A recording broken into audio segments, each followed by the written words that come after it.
হেমমগ্ন অশ্বর বটবৃক্ষ, চিরচাওয়া দক্ষিণ হাওয়া পরশ বুলিয়ে দেয়, ঝড়ে আর প্রশান্তিতে উদ্দীপ্ত অন্তরিক্ষ।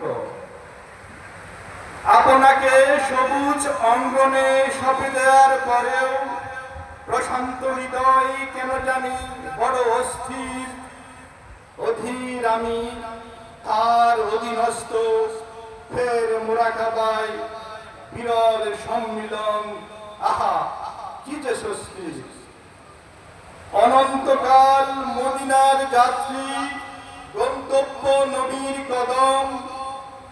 দিবস রজনী অদম ঘুরি পথে প্রান্তরে, একবার পেয়ে বসে নবী পাগল ওয়াইস করেনি, আরেকবার অনাকাঙ্ক্ষিত উত্থান্ত সে। সবকিছু থেকেও ঘুষ দিলে একাকিত্বকে বরং, প্রকৃতির ভেতর সঞ্জীবনী সুধা আহরণ।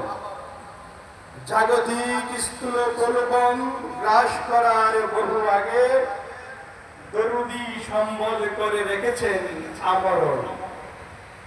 আয়েশের ঊর্ধ্বে বনে জঙ্গলে পাহাড় পর্বতে, ভালোবেসে বেছে নেন অনিশ্চিত সফর।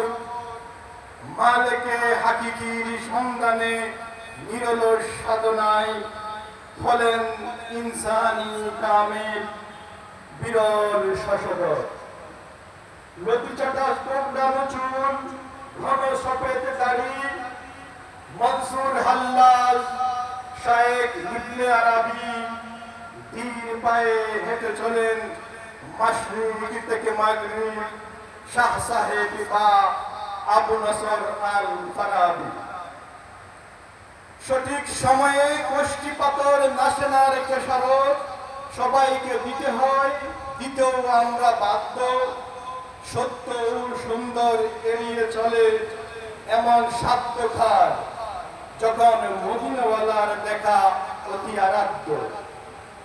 আমি এখানে থাকি, আবার ওখানেও থাকি, যেখানে থাকি অহর্নিশ তোমারই তো রই। আমি আমাকে খুঁজে নিতে বিভোর, ঘুরে বেঘুরে আমি কেবল আমারই হই। আসসালামু আলাইকুম ওয়া রাহমাতুল্লাহি ওয়া বারাকাতুহু।